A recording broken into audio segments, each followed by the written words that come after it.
So, Mr. Fox, where do you reside? I live in Boston. You live in Boston? So I got to get you out of here early. You have a little bit of a trip back. What time does your mother expect you to go? What time my wife expects me back. That's what Terry. Do you know Kevin Bresnahan? Yes, oh yes. Different outfit, but Same firm. Same firm. We work together. oh, that's no wonder you know. We do different areas of mine. I see. Yeah. Yeah. Well, welcome aboard. Yeah. We're very harmless. There's very.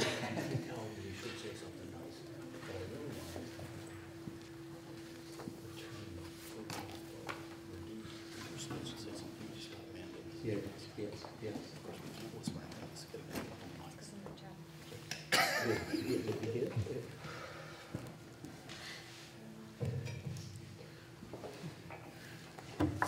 Ready to go. Yeah. Good evening, everybody.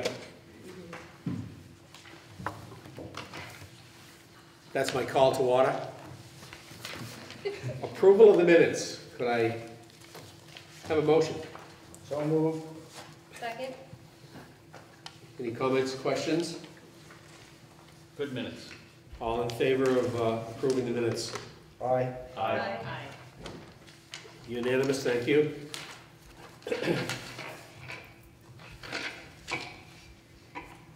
Do we have public comment? Mr. Houston.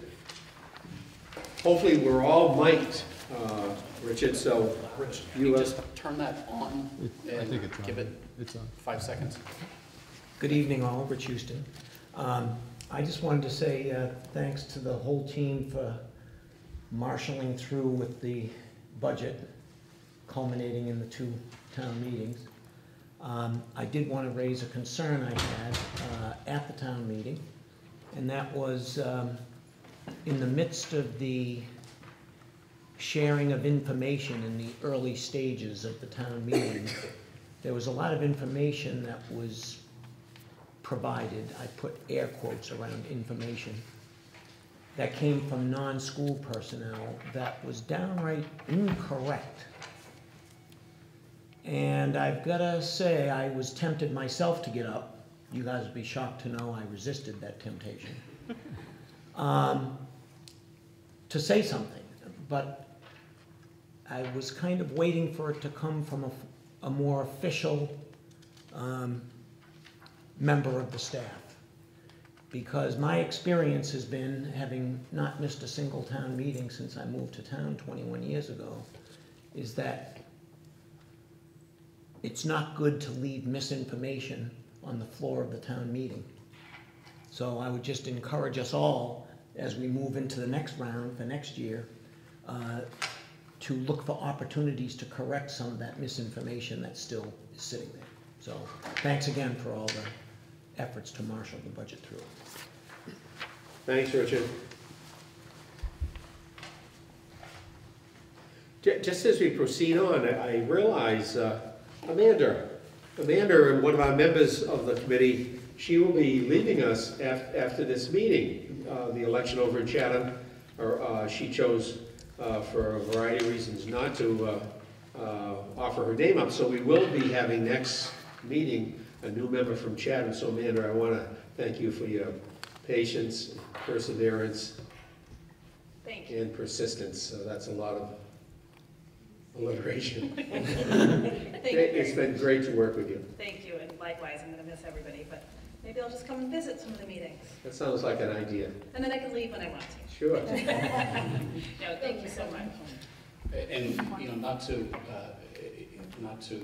devalue any of the other members of the committee, but you and Nancy and Amy, you know, just, you know, having kids, you know, as you know, in the system, I think is really special to have those voices. And I also, at the same time, recognize, you know, you've got the demands that you're getting pulled a lot of different directions. So I've really appreciated, you know, just your willingness to be here. We didn't get you for long, but it was a great voice to have on the committee. Thank you very much. I appreciate it. Thanks again, Amanda. Anyone else for public comment? turn it over to the superintendent for recognitions. I wanted to just bring up something that I know each of you have in your packet. There's a picture of the T-shirt that a number of our students got. There was actually a young man today as I passed him in the hallway was wearing his. I took a bite out of the AP program T-shirt. I was asking him how he did on his exam, and he was like, "So I just want to let you know, it's like at least a 4, probably a 5." It was great to see how excited he was about how well prepped he felt for that exam. So May 6th we had our first annual, first hopefully of many AP breakfast that Mr. Bennett, who is one of our guidance counselors who runs the AP program here, had for kids. They got a T-shirt to sort of acknowledge that. There's a picture of the group of our AP scholars there at the breakfast in your packet as well. And it was a nice little incentive that that the school provided to really celebrate their academic focus and celebrate a set of students who are stepping up to a challenge. And it was just, as I said, it was nice to bump into somebody today wearing a shirt, just really proud of how he was prepared for the exam. So congratulations to all of them. Thanks, Scott. I see Lainey out there, student representative from the school committee.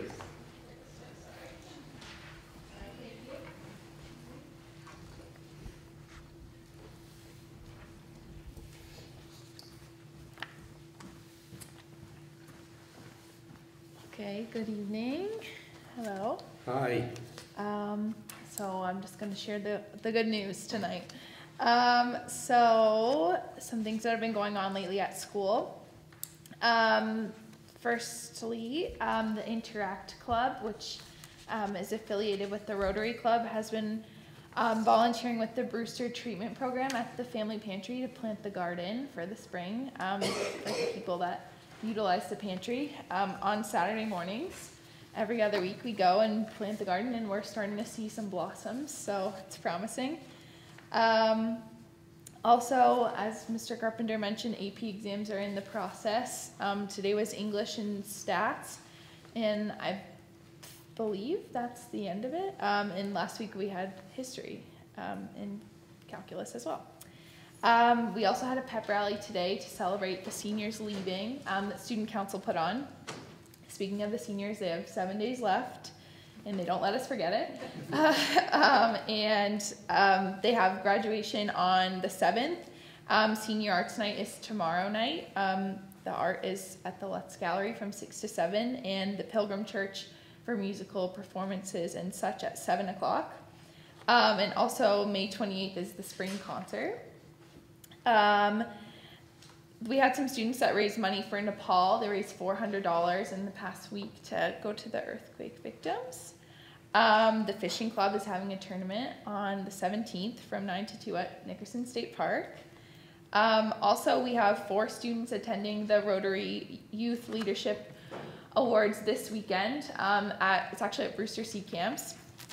There's 130 students that were invited to this from Massachusetts, Rhode Island, Connecticut, and New York. So we have 4 kids going in the junior class, and we got lucky because it's pretty close to home.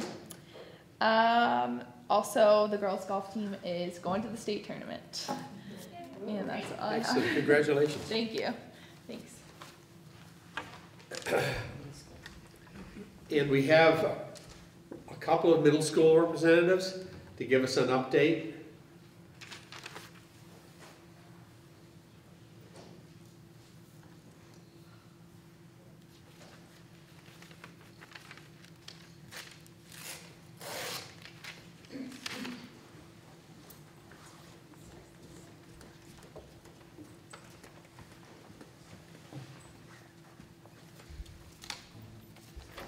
Hi, girls. Kyla. I'm Kyla Gilly. I'm in 5th grade, and this is, I'm Maya, and I'm in 5th grade as well. So we just have our updates on the grades, starting with grade 5. We have Mrs. Kane's class is headed to Truro next week, so I'm pretty sure they're all excited about that. And we just finished our ELA testing for Park, and our science MCAS ended today. And we are reading, some of the classes are reading the story Chains, which is about slavery. And then we have our 6th grade people are working on completing their projects for the International Fair, which you are all invited to attend. It's on May 19th from 5 to 6:30, and it will be located in the middle school cafeteria. They have also finished their ELA Park testing, and their geography man will be visiting all their classes tomorrow. In science, they've been working on some chemical reactions labs, and both teams are working together. They started reading So Far from the Bamboo Grove, which is about a family that flees Korea during a war and how they persevere, and the author, Yoko, is coming in to see them. And we had a presentation yesterday from a lady from London named Sarah Outen. She is traveling across the world. She rode her bike down to China, went over to Beijing, then took a rowboat all the way over to Alaska, and rode her bike all the way to here, and she tomorrow at 9:45 is leaving to go to London, back to London, and it's taking her 4 years to do this journey, but she's almost home. Grade 7, ELA Park test is over.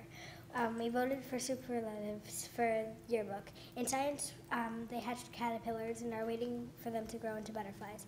Right now, they are tiny caterpillars. Using a fish and an aquatic plant, they are studying aquaponics and how they work together in symbiosis. We completed some projects wrapping up our unit on ancient Greece. And in a couple of weeks, we are going to be doing a Spirit Week, which is going to be June 1st through June 5th. And we have our schedule, which is going to be on Monday. We are going to wear all of our Monomoy gear from Monomoy Monday. Tuesday is Twin Day, where you dress up like one of your friends. Wednesday is Color Games. All of 5th grade is going to wear red, 6th grade is going to be wearing blue, and 7th grade is wearing black. Thursday is Throwback Thursday, where you dress up from like someone would from a previous decade.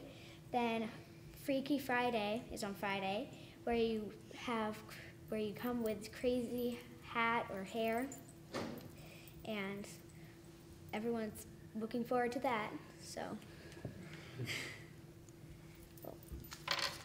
that's it for. Excellent job, Kylie. Good job.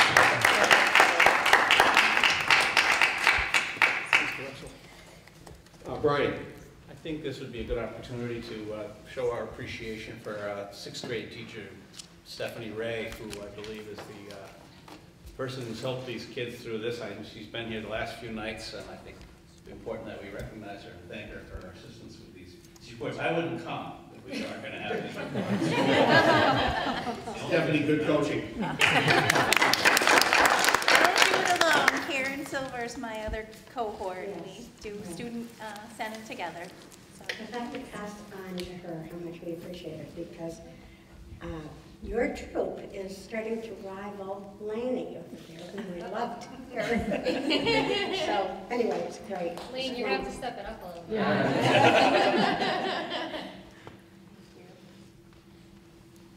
Great deal of poise, kids. It's a pleasure for us to listen to these reports and most importantly, how they're delivered. Great job. Our next topic is establishment of OPEB trust. Attorney Brian Fox. Tough act to follow, Brian.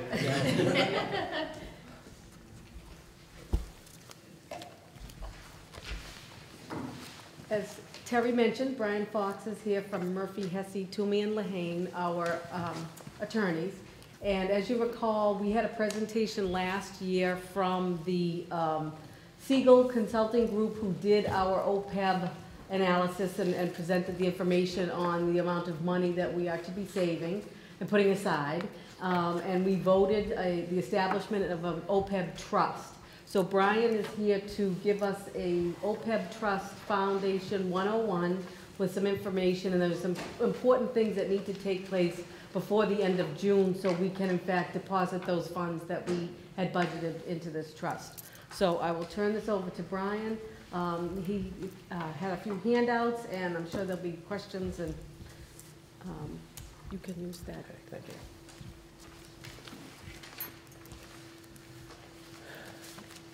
Okay, thank you to the school committee for having me here. This won't be nearly as well presented as your student rep presentations, but I will do my best. Make sure I can work this. Okay. So I did hand out to you a presentation, a brief presentation on basics of OPEB that I'm going to go over. And try not to take up too much time doing it, and then I'll have time for any questions that you have to talk about. And I think that this is a really important topic, OPEB benefits, and it's something that a lot of regional schools, municipalities, I've worked with some education collaboratives on setting up these trusts, a lot more are starting to think of, especially in the past couple of years, since the State OPEB Commission came out with some reports showing the huge unfunded liabilities across the state that we're facing. And it's only going to become more important. Some of you might be familiar with GASB, the Government Accounting Standards Board, and its proclamation 67 and 68, and those have to do with reporting pension liabilities and on your financial statements. And there's going to be some increased reporting responsibilities for that.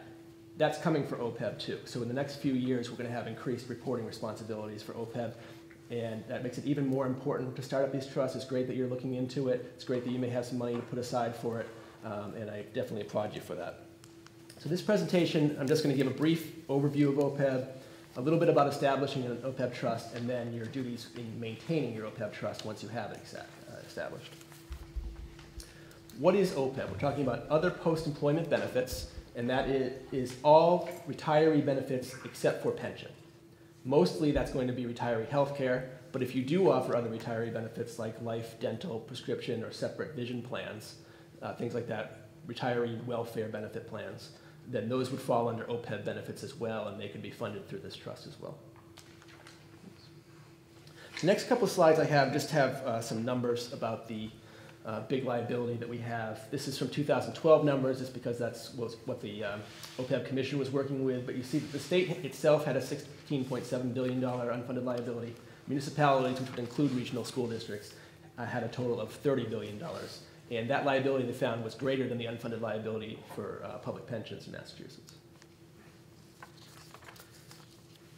Now this just shows, looking at the last bullet point here, that municipalities have between $50 and $75 million set aside. That's a couple years old now. I'm hoping there's a little bit less than that because I've worked with about 24 entities in setting up trusts. Not all of them have funded anything into them, but some of them have. So hopefully entities are starting to pay that down. So why do we talk about unfunded liabilities with OPEB? About 20 years ago, or a little over 20 years ago now, people never thought of unfunded liability when it came to healthcare.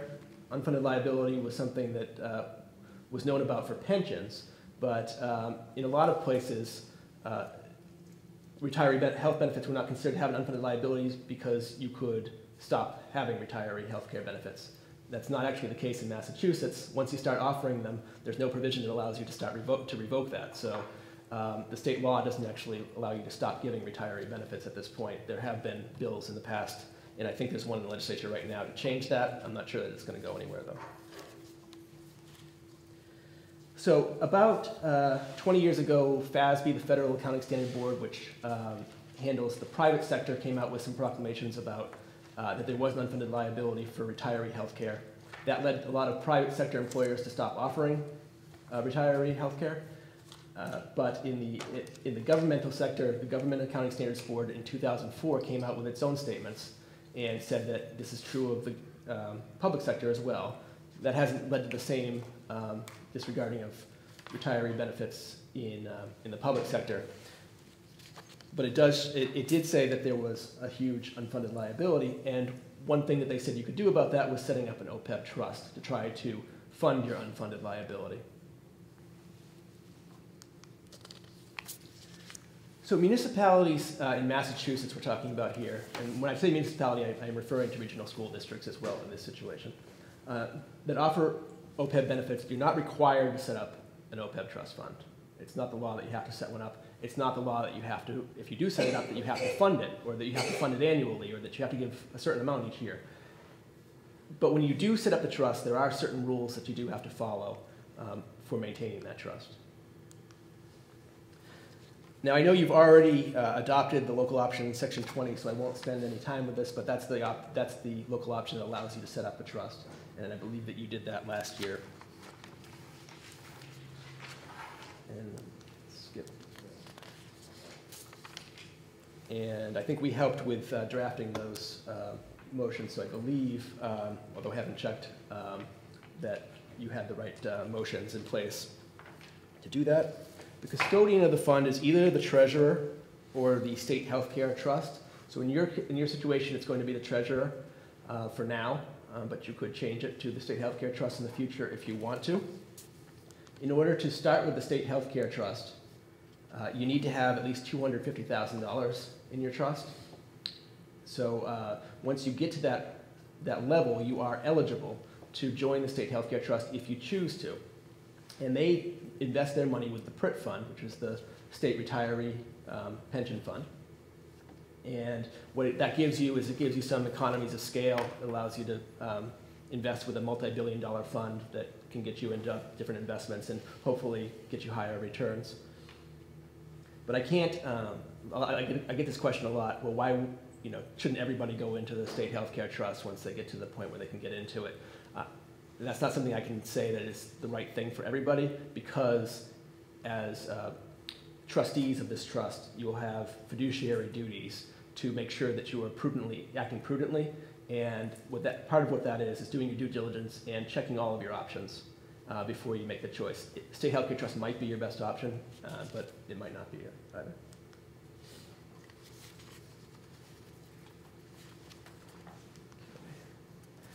So when you establish the OPEB trust, you need to adopt a trust agreement. And I've actually provided you with a draft trust agreement today. You may have seen it in previous meetings, I'm not sure. But it is a written document that signifies that you have this trust in place. It establishes the purposes of the trust. It sets up the board of trustees. The purposes of the trust are to pay OPEB benefits and to pay the cost of running the trust. And those are the two things that you can use this money for. The trustees of the trust are fund fiduciaries. I'm going to talk in a little bit about what that means. And you see in the second bullet point on this slide, slide 16, that fiduciaries can be held personally liable for violation of fiduciary duties. That tends to scare some people, but there are a lot of protections in place so that you will not face personal liability unless you're acting in bad faith or intentionally with intentional misconduct. But I will go through some of the protections that are in place. GASB, in its Statement 43, required that OPEB trust provide for certain things. So it has to include irrevocable employer contributions. What that means is once you put the money into the OPEB trust, that money's never coming back to your general accounts. That money is going to be used for OPEB benefits at some point, or it's either going to stay in the trust or it's going to be used for OPEB benefits. Assets have to be used for the exclusive purpose of providing OPEB benefits and defraying reasonable costs of running the trust. And the assets have to be protected from any creditors that the school district might have. In the draft trust agreement that I have, all these things are covered in that agreement. And if the trust does not comply with these GASB rules, you can't report a lowered unfunded liability on your financial statements. That wouldn't be valid, at least according to GASB. Funding the trust. This is the role of the school committee, is in funding the trust and making appropriations into the trust. This trust agreement that you have does not require annual contributions. It doesn't require any types of contributions. You can, if you wanted to hold your feet to the fire, put something like that into the trust, but we don't usually recommend it, and I haven't dealt with any communities that have put that in there.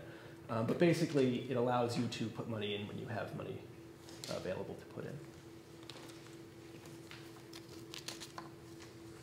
So as I mentioned, trustees are fiduciaries of the trust, and they have to follow fiduciary standards of care. And what I have here is the fiduciary standard from the Prudent Investor Rule in Massachusetts, Chapter 203C.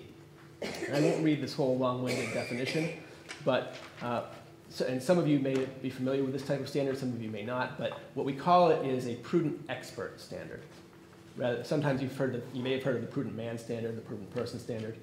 This is the prudent expert standard. And what it means is that trustees are held to be experts in being trustees, experts in running a trust, even if you are not actually an expert in doing that. And how do you, protect yourself if you are not actually an expert in running a trust? Well, you are allowed to rely on the advice of your professionals that you hire to help you in running the trust, as long as you act prudently and you use a prudent process in selecting those experts. So experts could be an auditor, an actuary, investment consultants, investment managers, attorneys that you hire to help you with the trust from time to time. If you use a prudent process in selecting those, you are allowed to rely on the advice that they give you. And if you do that, you are not going to be liable for any violations of fiduciary duties.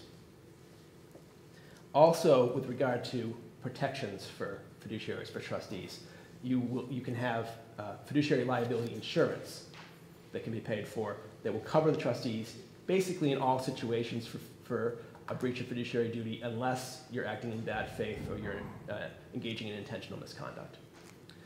And finally, in Article 5, I believe it is, of your draft trust agreement, there are provisions for indemnification of the trustees by the trust for actions of the trust, and that would also protect you from personal liability. Just a few basic fiduciary duties so you know a little bit more about what we're talking about here. One, act in the best interest of the beneficiaries of the trust. When you are acting as a trustee, if they're going to be school committee members who are going to be trustees, we talk about in fiduciary law the concept of wearing two hats. Sometimes you'll be wearing your hat as a member of the school committee when you're sitting as a school committee. Other times you'll be sitting on the board of trustees and you'll be wearing your trustee hat. When you're acting as a school committee, you are acting in the best interest of the school district. When you're acting as a trustee, you are acting in the best interest of the beneficiaries of the trust. Beneficiaries of the trust are the retirees and potential retirees. That can lead to divergent interests in some cases with trusts. It could happen here. This type of trust, often the interests are aligned. So it's a little bit less of a concern, but it's something you need to understand when you're acting as a fiduciary and as a trustee, that when you are sitting as a board of trust member, you are looking for the best interests of the trust and the beneficiaries of the trust. And if something conflicts with the school district's best interest, you need to separate that. Use due diligence in selecting investments and other vendors, and also I would add in maintaining those vendors as well, monitoring those vendors going forward after you select them. You want to have a process in place for selecting vendors. It could be the public procurement process, following some sort of RFP process or some sort of at least looking for quotes, and when you're selecting your different vendors, whenever you do that. Using the assets for the allowed purposes of the trust only, again, paying OPEB benefits or reasonable costs of running the trust. And avoiding conflicts of interest. As public servants on the school committee, you have some awareness of the conflict of interest law in Massachusetts, and you've probably done the training for the conflict of interest law in Massachusetts. But obviously, if your sister runs a hedge fund and you put all the money in from the trust into that hedge fund, no matter how well the investment does, it doesn't matter. You've engaged in a conflict of interest, and that's also a breach of your fiduciary duty.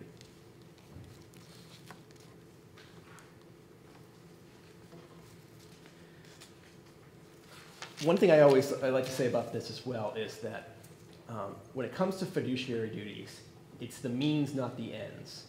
It's the process, not the results. So if you engage in a prudent process, for example, in selecting an investment vendor, investment manager, if you engage in a prudent process in selecting that investment manager. It's not going to matter fiduciarily if that investment does not make money. Okay, you're not going to breach your fiduciary duty for having selected that vendor if the investment doesn't work out. It's all about making sure that you prudently select the vendor in the beginning and monitor it. And if if the investment starts to tank, you look at your options and see how you can change things. There are some disclosure and reporting requirements that go along with these trusts. One, in Section 20, there's a requirement that you report to PARAC your OPEB liabilities and assets each year by December 31st. The PARAC has its own internal actuary, and they're supposed to review it and get back to you with any concerns they have by June 30th of the next year. I can tell you, first of all, that they have not been keeping up with that. They don't feel that they have the manpower to keep up with that. But I would still recommend that you make the filing every year by December 31st so that you're complying with your part of the law. And they don't have authority to really make do any enforcement. They're really just telling you what the concerns are, what you might want to look at and work on. GASB also requires reporting on financial statements of what the benefits are that are available, who's eligible for the benefits, the actuarial liability, assets that are available. And GASB also requires that you have regular actuarial reviews. And it's every 2 years if you have a membership of 200 or more, and every 3 years if it's less than that. So that's what I have for the presentation. I wanted to also just mention a couple of things that are in the draft trust agreement that I presented to you, just to show you kind of where some of this stuff is located. Page 1, Article 1.2, that is the purposes of the trust. So you see it's to provide OPEB benefits. Article 2 is the designation of trustees. There's one kind of outstanding thing that we haven't determined as of yet. My understanding is that there's going to be a retiree representative on the Board of Trustees, and we need to find out who's going to be appointing the retiree representative so that we can include that in the trust document. So that's one thing that needs to be updated. Article 3 is the administration of the trust, just kind of how the Board of Trustees will work. Board of Trustees meetings are open meetings. They're subject to the open meeting law. They need to be posted like you post your school committee meetings. It should be posted as a separate agenda, however. You could have the meetings on the same day as your school committee meetings. You could have them right before or right after your school committee meeting, but it's a separate meeting. Adjourn on one meeting before you start the other meeting. Have a separate agenda posted and follow the open meeting rules. Article 4 has just all the powers and duties of the trustees. Once the money is in the trust, the trustees control the money. So the school committee no longer controls the money once it's in the trust. And so that's important to remember, and they have all, these just enumerate all the different powers that the trustees have.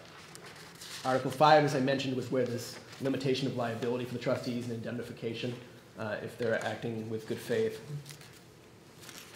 Article 6 is amendments to the trust, and the main thing that cannot be amended is the purpose of the trust.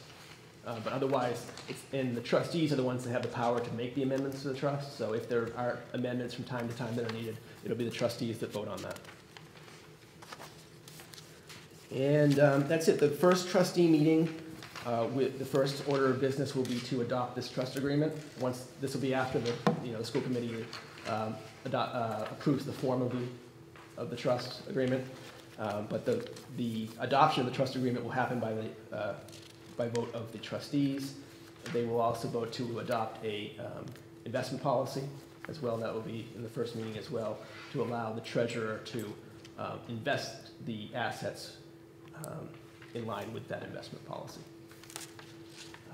There should be, I should also mention, I forgot to mention on the last slide, is that you should have it, the trust audited every year. You may be able to do that through the CPA who audits your school district. Might be able to add that onto the audit for minimum cost.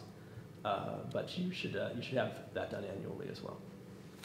Okay, does anybody have any questions? Brian, I'd just be interested in how other school districts have gone about identifying or appointing the retiree, particularly when your retiree cohort includes teachers and custodians and secretaries, so is it a rotating retiree? And you can set it up. You have a lot of discretion on how you want to set it up. If you have ideas on how you want to set it up, then we can probably work with it. But what I've seen is letting the union select somebody. I know if you have multiple unions, they're going to have to get together and figure it out for themselves. That's kind of what some school committees have done. You could allow the school committee to appoint it, or the superintendent, or anybody to make the appointment. But I think I've seen the school committee have the authority to make the retiree appointment. But I think more often I've seen the unions do it, but I have seen the school committee do it as well.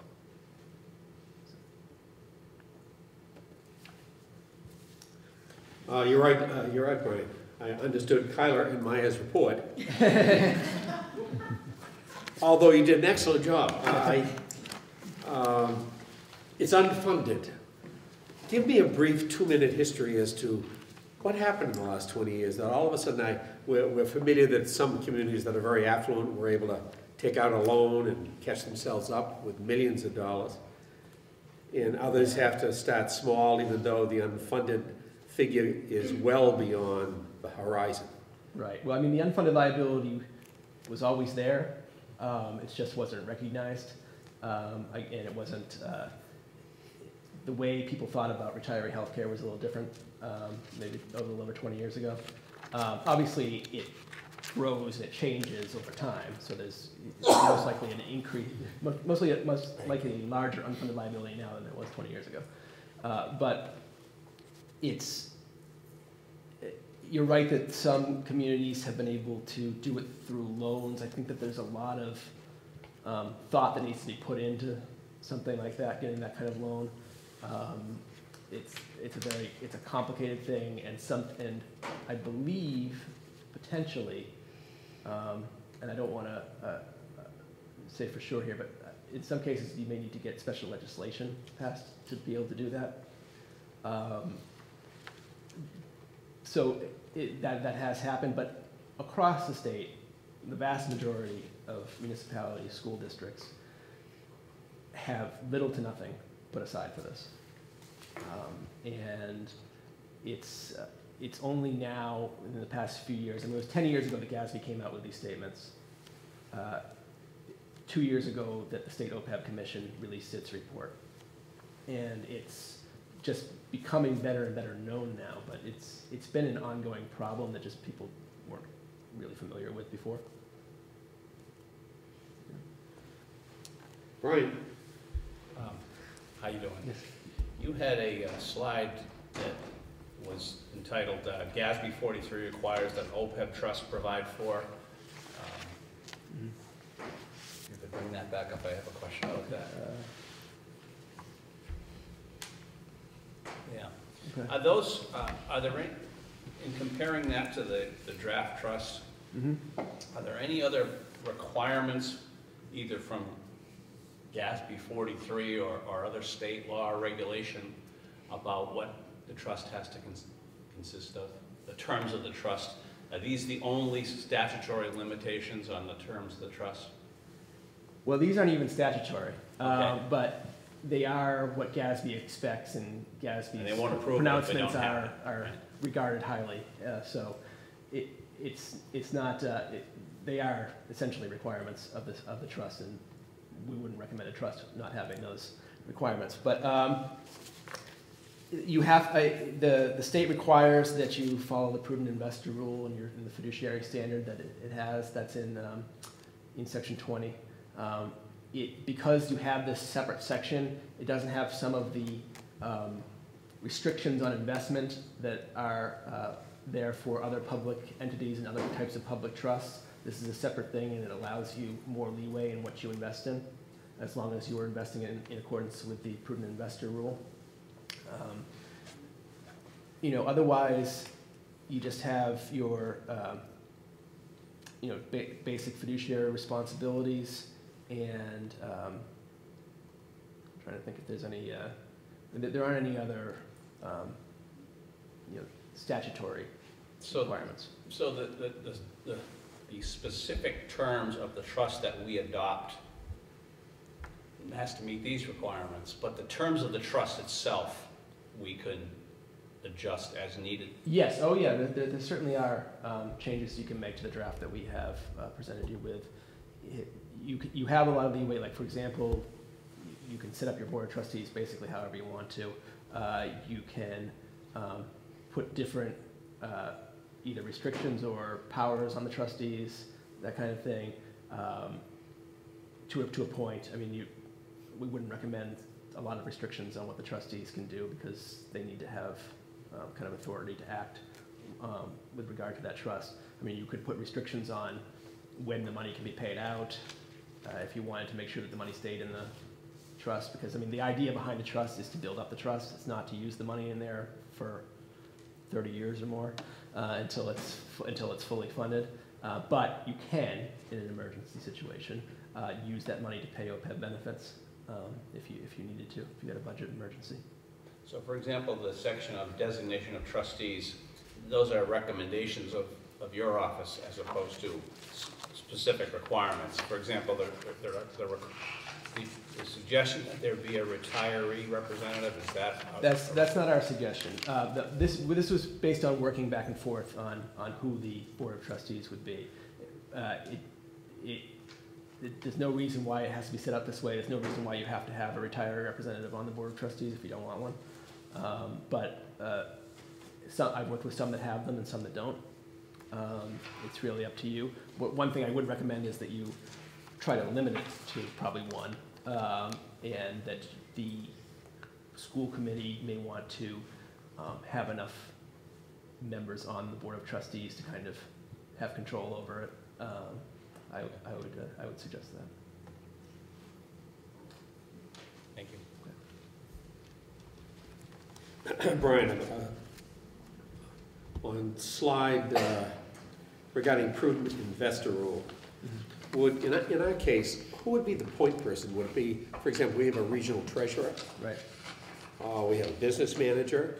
Who would be the go-to person that would have the initial oversight? Well, the treasurer is going to be your custodian of the assets, and the treasurer is going to act as the Board of Trustees directs through their investment policy.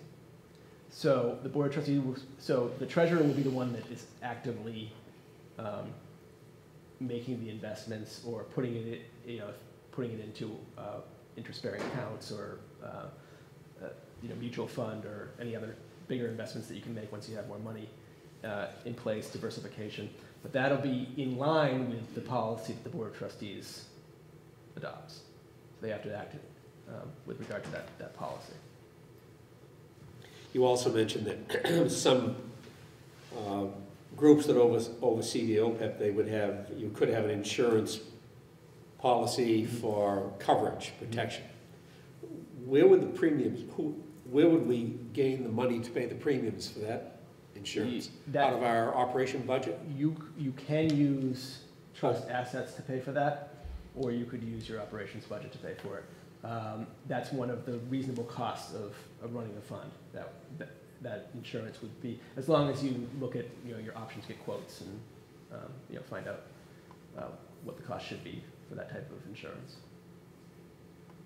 But all the costs of running the fund, the cost of the audit, the cost of the actuarial review, the cost of any questions you have for attorney, anything like that, investment costs can be borne through the trust assets, or it can be funded by the school committee either way.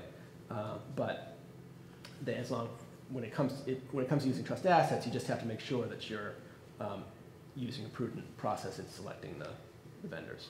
And now the cost of, like for example, the cost of us putting together this trust agreement, that's going to be borne by the school district. This is a kind of a settlor cost. We talk about settlor costs and administration costs of running the trust. So when you're setting up the trust, those costs aren't going to come up from any assets you have for the trust. It's going to come from the school committee. But once the trust is set up and adopted and in place, costs of any questions that come up with regard to the trust could be paid through trust assets. Sharon? So, besides providing us with this document, do you work with us on getting this set up and helping us decide what our prudent choices, like going with the state program for this? Well, I wouldn't help you decide on investment choices. That's not my expertise. But if you have questions about the process, kind of steps that you could be taking to show that you made a prudent process, documenting that process, I can help you with that. But the actual decisions, you want to rely on, as far as investments are concerned, people who are investment professionals would be able to help you with that. And so, I imagine you've done this for other schools? Yes. Other places? Are there other templates with names or something? Are there what? Other templates for what other places have set up? I mean, this is very similar to what other, there's small changes here and there, but this would be very similar to what other school districts that we've worked with have adopted.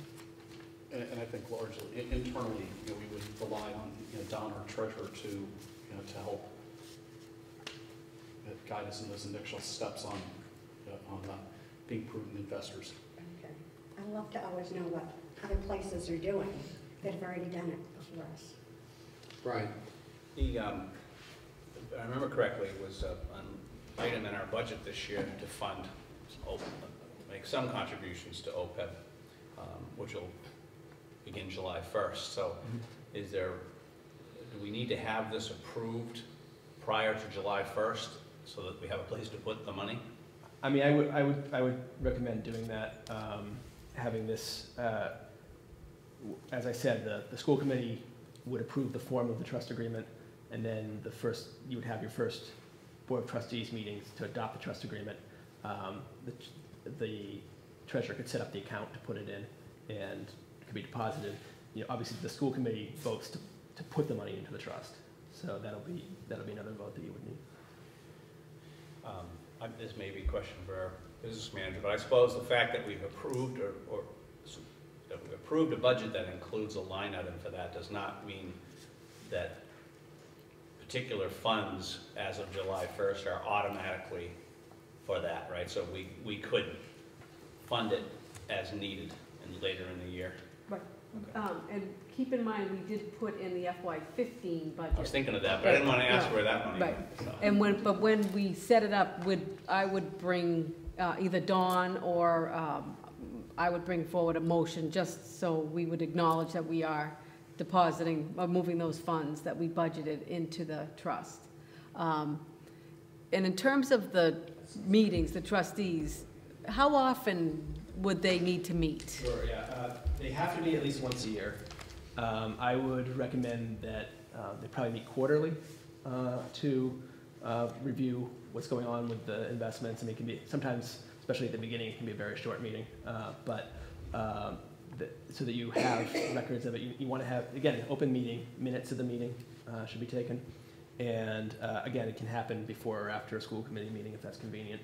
As long as it's posted in accordance with open meeting rules.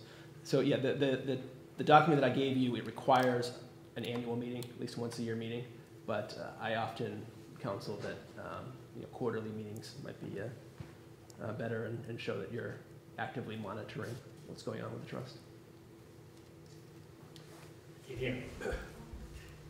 Can you speak into the mic? Oh, I'm sorry. I'm sorry. If we're doing it on a percentage basis of payroll,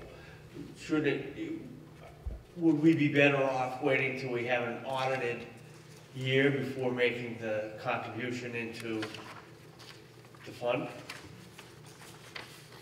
I'm not sure of the answer to that. I guess if you were doing it, I mean, I guess that would make sense if you need to make sure that you have the money that you're intending to put in before you actually put it in. But I can't give you a final answer on that. I can look into it if you'd like. You're doing so well, Brian. Yeah. At that point. Nancy. Earlier in the presentation, it said that they are not required to establish a trust, so why would you not establish a trust? I definitely recommend establishing a trust, but I mean, are there municipalities that don't, or school districts that there don't? are municipalities across the state that do not have it, yes. But they have money already set aside, or? No, they probably don't. If they do have money set aside, it's not in a trust, and they can't report lowered unfunded liabilities because they don't have the trust in place. So there are a lot of municipalities across the state who have money set aside, or I should say at least some that have money set aside without a written trust agreement, and I don't recommend that either. There is a possibility you could make a case that they have a trust set up without a written trust agreement, but having the written trust agreement in place really gives you the documentation that you're acting correctly with it. Brian. I'm wondering how we should, as a committee, should approach this in terms of whether we want to have either one of our existing policy subcommittees or a new subcommittee to review this and to kind of brainstorm as to whether we want to make any changes or additions, or whether we want to do it as a full committee.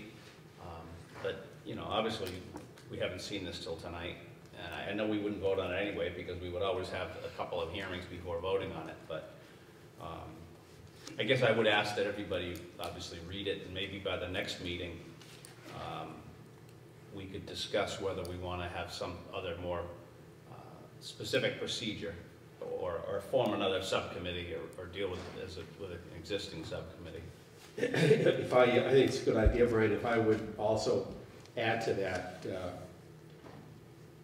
if possibly at our next meeting, if we could have our superintendent, Katie, and Dawn, our treasurer, get together before that time, filter out this little presentation by Brian, and come before us to maybe give us an outline as to what they think would be the best plan to launch this.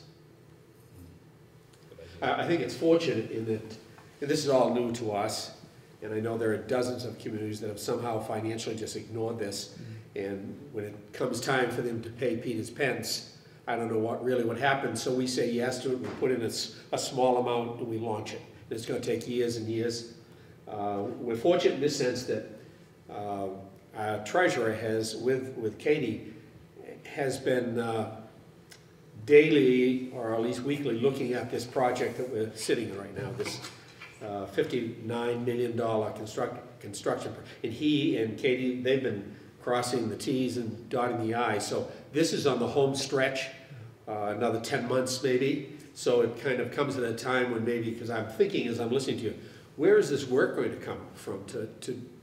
Grant, I liked when you said once a year to meet, but quarterly would be good. But all of the paperwork and all of the fiduciary, so possibly that's a little good news for us that Dawn and Katie, not so much Katie, but Dawn will be probably freed up a little bit to address this. I might have a suggestion. Not to steer it toward one committee or the other, but I think in many ways it sort of spans that policy or budget, and I might suggest the financial subcommittee of the school committee connect and maybe have Katie, Dawn, and I connect with them before our next meeting, so that we could have something to come back. I just want to be sensitive to the calendar.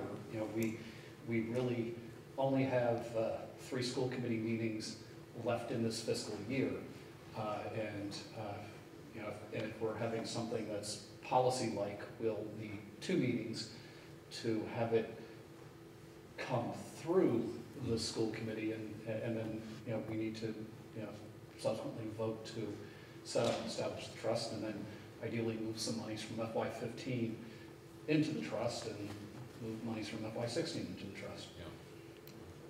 Sharon? either way, it doesn't make any difference to me which policy or, but I would ask that when we have a subcommittee meeting, whether it's financial or whether it's communication or policy, if we could email the other members of the school committee, because we're allowed to go, even if it's quorum, to the other meetings, subcommittee meetings, as long as we don't participate. And that way we could all, if we have an interest, be up on what information is.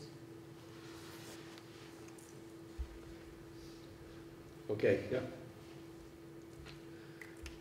Brian, I thank you. Thank you very much. Safe trip home. Thank you.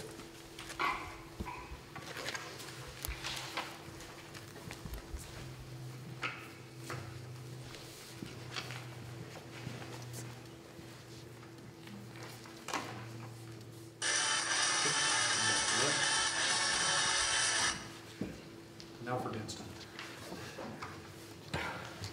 Scott, thank you for that added suggestion. Why don't we act on that? You and Katie and John get together, set up a date, we get that date out to all of us, and we'll convene ourselves around that subcommittee on finance and go from there.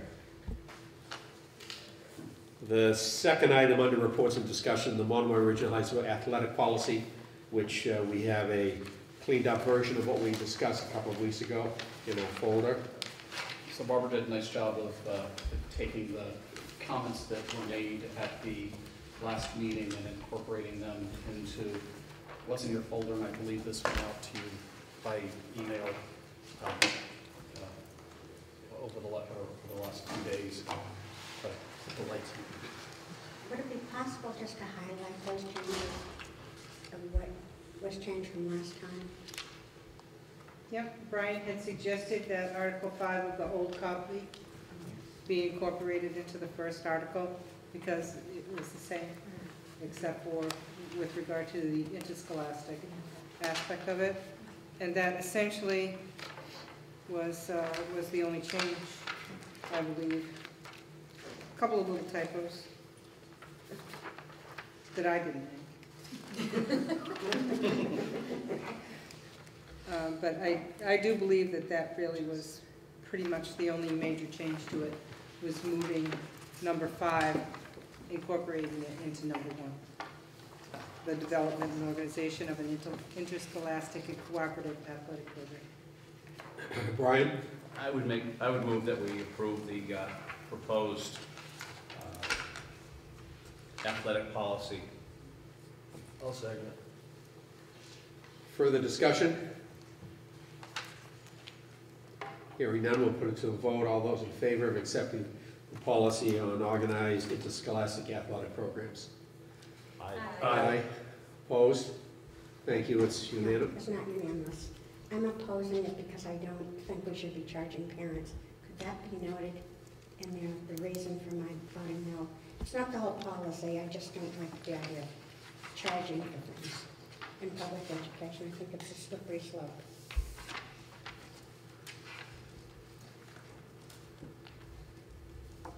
All set?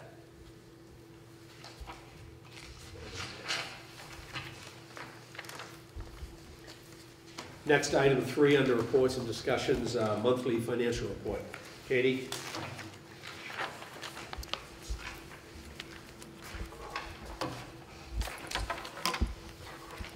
In your packets are your financials through April 30th, 2015.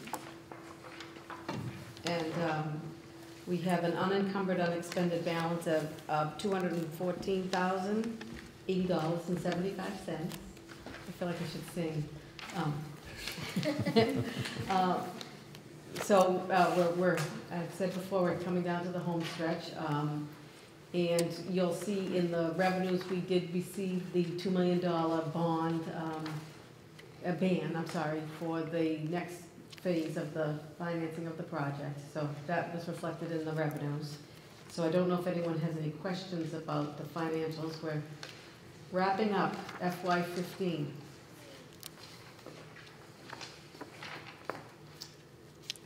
If you don't have any questions about that, in your packet also, we can vote on it next school committee meeting, but I put forward some information from our auditing company, and I would like to entertain awarding a 3-year contract to the auditors who currently, Lynch, Maloney, Marini, who currently do our audit, and they presented us with a proposal for the next 3 years. Under 30B, auditing services are exempt from having to go out to bid, and since they're only doing auditing, we don't need to bid it out, but I did do a survey on prices, and their prices are right in the middle, and I really like having the continuity. They were with us when we got started, and we're only finishing our 3rd year. I think it would be nice to have them working with us through the, giving us a solid foundation through this process. But as I said, we could certainly put that as an action item for next month to approve that contract if we could. And then what I would just like to add to Sharon's question as well about the OPEB trust is we put out a proposal, and there are many companies that are ready, willing, and able to assist you in investing. And I think what's important is that we're talking about right now putting $59,000 towards a $23 million liability. So we're not going to be doing a whole lot of, I mean, $50,000, don't get me wrong, $59,000 is a lot of money, but from looking at the big picture. So I just didn't want, when you listen to the language, it sounds a little scary, a little intimidating about your responsibilities, but it'll be a well-controlled time. It'll be nice when we have the multi-million-dollar problem to be looking at investments. To be worried about our liability over $1 million. That's right, that's right. I look forward to that. Yeah. One question for that is, as we go forward and we're funding the OPEB, and then we have the liability that we're paying out to the retirees, you never really can take out of OPEB because you never fully funded, basically. And I believe that one of the most important things that we'll have to do as a committee is have the investment policy and have that, as you get more monies into the trust, you can erode it a little bit by paying it out, but that will be in many, unless we get to fund, yeah. Right. There are trusts that provide for paying the interest, for example. That you could accumulate the principal and then occasionally dip into the interest. That might be one way to deal with that. It's when there's enough interest to make it worth it doing. Right. But so you're funding a trust plus paying the liability. So you're double paying.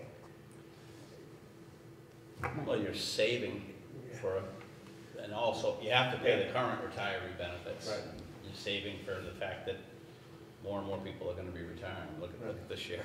But I think just as Katie and I've been looking at FY16, with the large number of people that are retiring and taking advantage of the retirement incentive that we put out there, and all of a sudden you have this we're a new district and we have very few retirees, and we'll have a significant amount, and you get an instant snapshot on how you can imagine now this over the course of 30 years as these retirees go and age and enjoy their their life over the next couple decades, how those costs continue to mount as more people retire. It's also important to remember about the, when you're looking at the financial statements and we're looking to borrow money, like when we bonded this building, the efforts and the votes and the actions that we are recognizing the liability and funding it even minorly, that it impacts, the overall, reflects better on your bond ratings as well. Sharon. So let's just go to one really basic thing. What we're talking about in the OPEB, which is a little bit off this topic, but that was always ethically, and a lot of us assumed legally, responsibilities of the town, correct? Will the town maintain the responsibility of the employees that retired as of June 30th, 2012? And then on July 1st, 2012, anybody then retires from Monomoy, and Right. so. So until we regionalized, then it was the responsibilities of the town. That's correct. And so now that we've regionalized, it's the responsibility of the region. Of anyone who retires after July 1st, Yes. 2012. So we're really talking about money coming out of the responsibility of the town. We're talking about Chatham and Harwich here. If we hadn't regionalized, it would be the town's responsibility. And so now we're taking it on as a region. So doesn't it make sense that the town has to provide the money in addition to what we normally would get for school, as they would normally do? Which they do through the assessment process, because we have a line item in our budget for OPEB. And we put it in the FY15 budget for the first time, so then it's assessed out to the town. So part of their assessment to us is to help fund that liability. Right. But what I'm trying to get at is what the towns, Chatham and Harwich, would have been paying any given year for the last 20 years or 10 years or some amount. Is that the amount that they're giving us now? I can't speak to both of the towns, but I believe they're just establishing their OPEB trust as well. So. Right, but I'm talking about past practice. I think what Katie's raising, and I think we saw it just a couple nights ago at Chatham Town meeting, that that they're starting to move some funds and put into OPEB. And I think the conversation and the dialogue that this committee should continue to have is that that hopefully we can have the towns support us putting equivalent amounts of money, given the number of employees that that we have in the size of our budget, as the towns are able to. That we want to we ideally want to be sort of working with them and funding this lockstep, because ultimately the towns are funding it. It just comes through the the assessment, and we don't want to lose sight of. I thought there was one mention by one of the finance committee members at Chatham, that a conversation they've been having is do you borrow for this while interest rates are low, and you could imagine that sort of an awkwardness that could happen if a town were to borrow and fund OPEB over here for this part of its employees, but there's another set of employees that are part of the town over here that you're not dealing with it. So I think that's where you just want to make sure that you're part of these conversations on how we're dealing with OPEB, and I think that's why it's important to have joint conversations between the school committee and the finance committee and selectmen in each town. So I guess we can look at it as it's being funded anyway. If they prefer to really have the money in this account, then we'll have to actually fund what we need in that account. On that note, Scott, would it be wise to, when it comes time to look for a wealth management vendor, wouldn't we be in touch prudently with Chatham and Harwich finance directors and look into the advantage of having the same common group?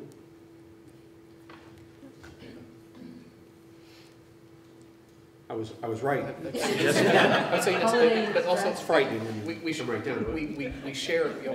common, as an auditor that goes and assesses the OPEB liability, or that comes up with the number, the actuarial that comes up with that number. And I think something that I think we get lost on this too is that it's the retirees that that have this liability, but every school employee sitting in this room actually is part of the OPEB liability that the district has in the future. So Richie's still working with us, but there are benefits that that have when he retires, and so that's part of that actuarial picture. It's not just the retirees now. You're not allowed to retire, Richie. What would happen to the history program if that happened? But so it's not just the retirees that are out there, but it's actually the active employees, because when when you're looking at this, you're looking 30 years out. I'm guessing Rich, maybe in the next 30 years will retire, so he's part of that, that statistic. Maybe not Rich. Terry? Brian? You know, Scott, what Scott's talking about just a moment ago, you know, is an interesting point. I was sitting here thinking about the fact, you know, about the question of whether, you know, we're going to be getting a lot of expert advice in terms of where to put the money and you know, where to invest it, because we have the obligation, the fiduciary obligation to make sure we invest it properly.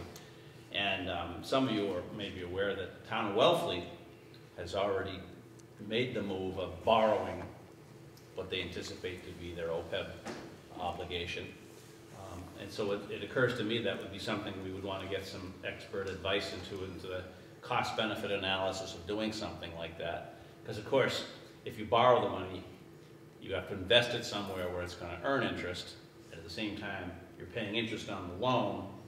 So you got to figure out what you got to do it in such a way that you get enough as a result of that to make it a prudent investment. It kind of goes around in circles. And then you get the issue of, you know, frankly, if the school committee was to vote to borrow the money, we'd be in the same situation we were when we went to the townspeople, both towns, to approve borrowing money to build a school. It would, you know, on one hand, it would only require one vote, one time, with two town meetings to borrow $30 million, and then they would be paying for it throughout the term of the loan, just like they are with the loan for the school, which would avoid the necessity of coming back every year asking for OPEB money. On the other hand, which would be a prudent investment process, or a prudent plan perhaps. On the other hand, there's going to be a lot of resentment on the parts of the town tax finance committees and selectmen. You know, now you're going to go borrow more money that you're going to leave us with a 20-year note that we won't be able to undo. So I mean, we need to really have a lot of discussion about this. For, you know, on the third hand, do we have three hands? If the towns do it first, then the argument switches over to, well, if it's good for you, it must be good for us. So, you know, it really creates an interesting spiral of things for us to think about. But it's something we have to do as a practical consideration. And, you know, it's up to us to do it in the way that makes the most sense, politically and financially. I guess my question on what you're saying, Brian, is it's basically the same amount of money, whether we take out a loan or as we go. Is that right? I mean, well, it's the same amount of money that we need to have. Taxpayers are paying for it either way. That's right. Right. So it's unlike the school in that regard, where this was a new item for them to have to take on, and this is not. It's just a different way of funding it. Well, the towns were paying for it. Harwich was paying for it when the teachers worked for Harwich, and Chatham was paying for it when the teachers worked for Chatham. Now they're paying their 27% share. Correct. So. I also think that, you know, municipalities and the school district are going to have to look at, you know, when we have the actuarial come and give the next presentation on OPEB, you have to really look at that. You know, what's the pay-as-you-go number? Like, you know, how? I mean, it's a big number, and consider, okay, what do we need to do to approach that number? Because you can imagine, you know, even if you went through this effort to go, you know, to go borrow to fund what's out there, you know, if you're not now addressing the new, you know, you've addressed what your unfunded liability that you currently have out there in the future is, but every year you're generating new unfunded. You know, so it's really rethinking, you know, municipal budgets and building into your budget that long-term liability. And it's such a big number that it's kind of unfathomable. How do you go build it in at this point? Right, and one of the problems with dealing with it on an annual basis is we're going to have a contract with the teachers to pay for their retirement benefits, which is going to be a contract that we're bound by. And then for the towns to say in a particular year, well, we're not going to approve so much of your budget, where we have a contract where we have to pay retirement benefits. If the townspeople don't support the increase we need in order to pay that, then we still have to pay it, but then the money has to come from something else. So, well, it's obviously a complex, brand new experience that we have committed to, and we're going to have to seek out these experts to help us follow the best route for our situation. Brian, there are some communities that have borrowed, and yet, as my mind figures it out, it is slightly different in the fact that just like if you borrow money to buy an expensive car, far more than you, for example, this building, enough experts got together to say this towns can afford the $59 million over a period of 25 years. If we borrow $30 million to take care of this, it's not exactly sharing what we'll be doing each year because we're paying the interest. Whereas each year, if we decide to give OPEB $100,000 out of our operating budget, that money has come from the taxpayers, but we're not paying interest on it. So, but if it's earning more than if it's earning more interest than the interest we're paying, then it doesn't require any increase in this future investment plan. It would be a set amount that the towns would pay each year. Well, it would be like any other loan. You know, the payments would be known on day one. You would know what all the payments are going to be for the next 20 years. So in some regard, if we could do that and have a clear idea, that's the hard part about having a clear idea. But the Finance Committee and the selectmen are always asking us for long-range planning that would provide some stability. Well, it helps that they're in the same boat. It does. Thank you all. Thanks, Katie. Amanda, are you sure you don't want to continue? more to come. We have to make some big decisions that we're all going to be liable for. Are you sure you don't want to run again? Oh, by the way, I see I'm getting off the committee. Put me on this subcommittee. Our agenda item next is subcommittee reports.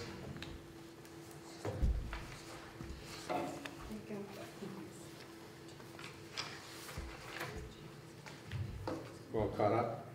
Anything from the building committee that we want to update? Yeah, I think from the building committee's perspective, you've noticed out front that the mountains of dirt are spread, and they're in the process of putting in irrigation out front.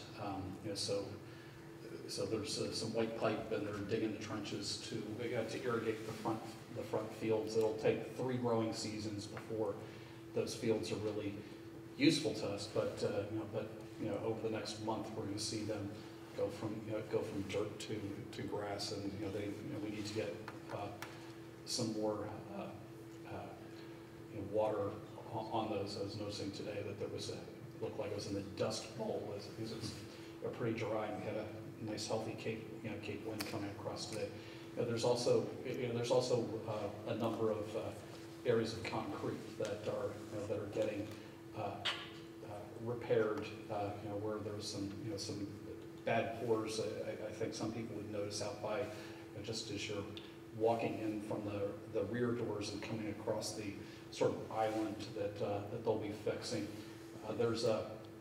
They are in the process of putting in a foundation for a concession stand, and we want to kind of emphasize that the building project is putting in a foundation and stubbing it up, and then the intent is really to have a community build. So there are plans and drawings, but the base of the concession stand is in the process there. There's we are also moving forward with repairs, or the repair process to deal with the flood that happened. Ideally, we want to have this all patched and repaired, going into the beginning of the school year. Although it may run into towards the end of September before we have everything fully operational. And we're also even today we were finding some aspects of the flood that that we're still noticing. We've been losing Wi-Fi connection, and I know in Deb Donovan's area, so it's like the area around here, there are things that we thought had escaped water damage that clearly there's some things that are getting still identifying things that are getting having electrical issues. But in terms of the insurance process, that's moving forward. We got some good news in terms of the process that we don't need to go through sort of a full bidding. We can move forward with the with the contractor that we have, sort of a separate agreement to get this put back together. But it's nice to kind of get hopefully closer to that moving forward, because it did set back where we want it to be. Even we have a little bit of a patch job. We wanted to. We know we've had some some issues that in a room this this large, sound gets lost up into the space, and there was some a rather elaborate sound system that we had in place that was supposed to get installed, and I believe only 2 microphones of the entire sound system survived the flood. So I really appreciate Jim Birchfield helping us out and kind of coming up with a short-term workaround patch, which are the sort of wireless mics, the hardwired mics, and Jim helped us get it put together. So if the sound volume's a little too low or a little too high, we can go and tweak each of these, but they'll at least work a little bit better so that people in the audience and people at the table can hopefully all hear. I'll add to that, one other piece of good news. We think the cause of the flood was a HVC heating unit up on the roof, and I could be wrong, but I think there are like 14 of these large units spread throughout the roof, and we've had several weeks and months of getting them ready to be so-called commissioned by a commissioning agent. Comes in and coordinates the technology that connects all of this heating and ventilating system, and that process has been delayed for a variety of reasons, but it has started, I think, a week ago, and up to this point, at least the most recent email that I got this morning was that all of the units they've got to so far, and it's up around 8 or 9, I could be mistaken on, have passed the commissioning. So that's a bit of good news, how that all will work out, because I guess they evidently have a winter commissioning where they will come and test all of these units under conditions that would be typical of what we just experienced 2 months ago. So either we'll revisit that next year, or this commissioning at least is launched. So that's kind of for the building committee, good news that this seems to be on its way in that. Any other comments, Sharon? What other things do we have to do, or has to be done that we have to do to finalize the building? Well, it's interesting. Groundbreaking, to me at least, is a lot easier than closing a building out. They have a term of punch list. And the building committee each week and the steering committee, when they meet, the SCANSA representatives that are overseeing the project for us, they have a 5 or 7 or 10 page, what might be a layman's term, punch list of items that the Fontaine contractor and all the subcontractors and the design team from Mount Vernon looks over, and it's almost like a Stop and Shop grocery list. But yet when you have one list and you come home, your wife says to you, you missed that, and why did you buy that? This list is what is going to be closing out this process, and we're slowly getting all of the areas identified that need to be done, right down to the very tiny details, testing all the windows.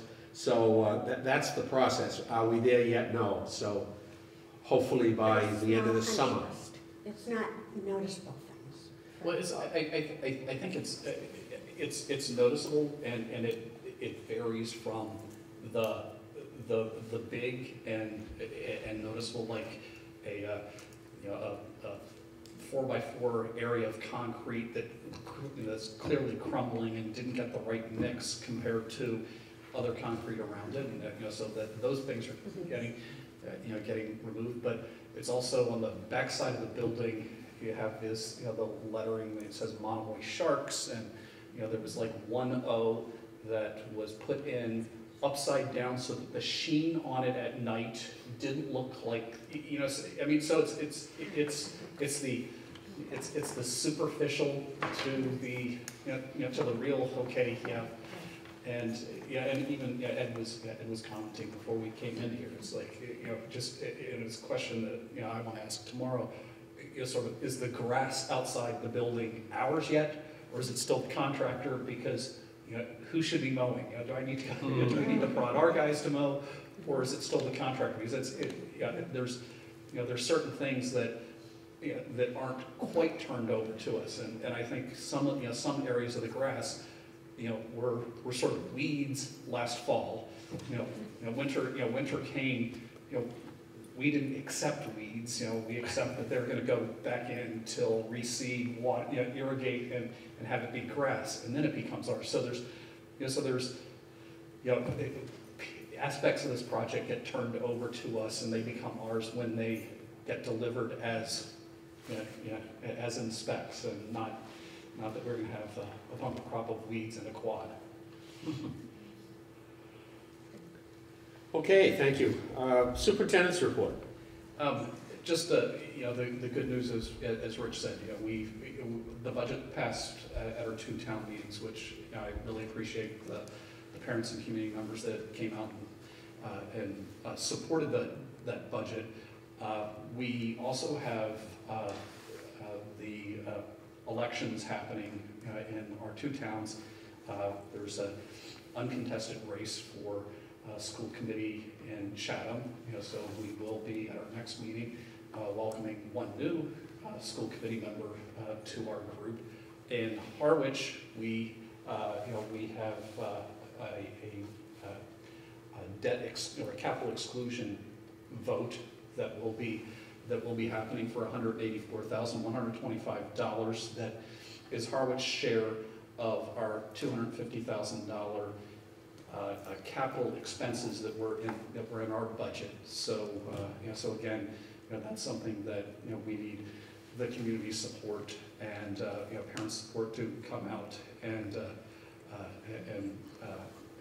hopefully allow us to move forward on the capital projects. Those capital projects included, I sort of broke down a little list of them. There are some safety things. We have fire panels in the middle school and both elementary schools that are aging that we need to replace for safety reasons, and we need to do some upgrades to the playgrounds to make them a little safer. The bulk of the capital projects for next year are really doing some final touches at the middle school to convert what was Chatham Middle High School into Monomoy Regional Middle School, to take the home ec room, which isn't going to be a home ec room, and make it into a very usable classroom space. Take a photography art room that that about a third of that classroom space is a dark room, and remove the dark room and have it arranged so it can be a classroom, and take what was the Chatham Middle School office area and convert that so it would be a useful space for a conferencing area for classes in the community in that building, but also a whole series of technology, teaching technology improvements at the middle school to replace the aging interactive whiteboards at the middle school and have them updated, also to increase or improve the Wi-Fi connectivity, so it has sort of the old Wi-Fi technology to upgrade the Wi-Fi technology in the middle school. At the elementary level, we want to make sure that we get the elementary teachers new computers that they use to run the interactive whiteboards at the elementary school. And then the last thing, both in front of Chatham Elementary School and the middle school, there are columns and I think particularly if you walk into Chatham Elementary School, you'll notice how aging the columns are. You know, it's really deteriorating wood, so we need to go and replace those columns. So we're hoping that we have people come out on the 19th to support the capital needs for the district. We also, despite the budget finally getting approved, we knew where we needed to go and where we were heading in terms of hiring. So we had, long ago put out an ad in the Globe and put on School Spring what positions we've had available, and our principals and staff and at each school and all grade levels have been very busy filling slots and for our openings that we have for next year. And Dr. Blanchard was spending the latter part of this day in English interviews, right? We had a sort of a meeting of the minds with the admin team this past Tuesday.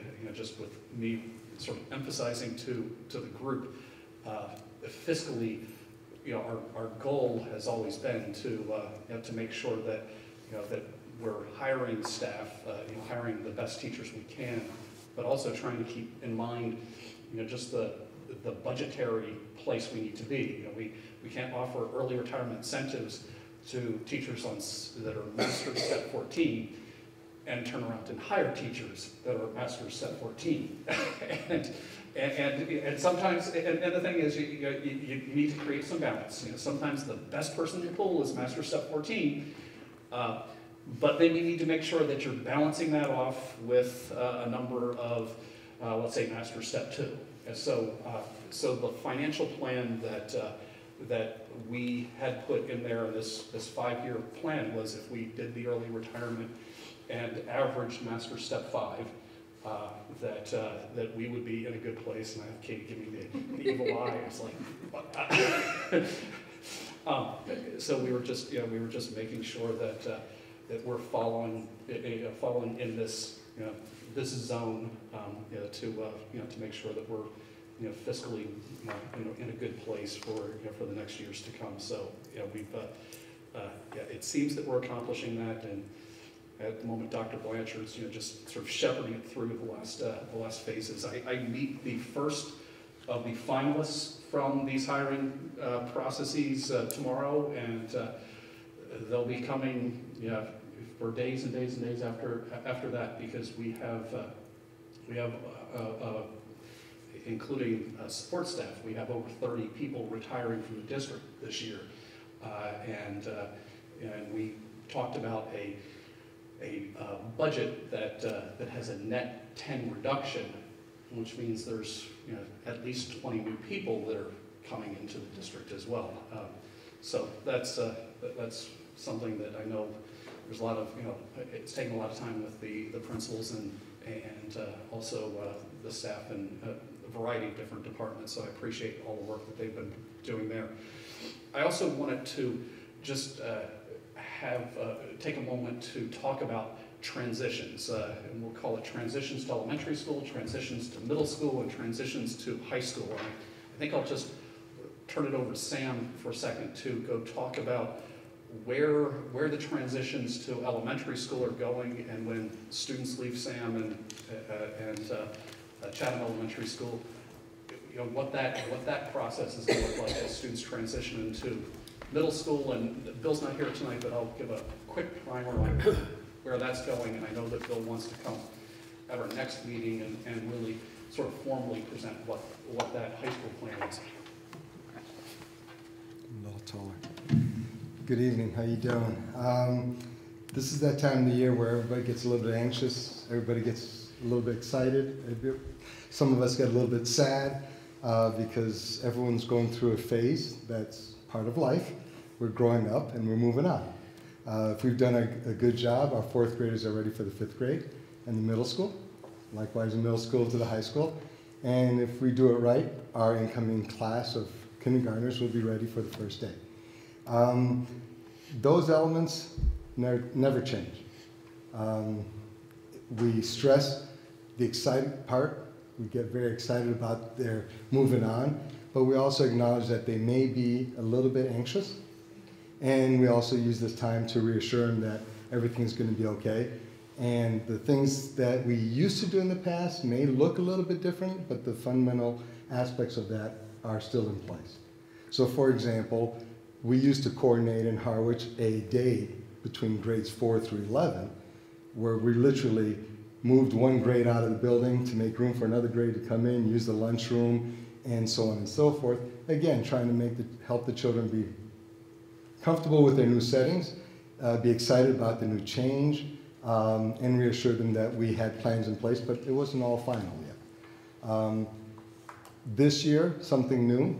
The middle school invited all the parents to an orientation and tour at the middle school, answered a lot of questions, reassured the parents that there were some plans in place, and also informed them of what was happening.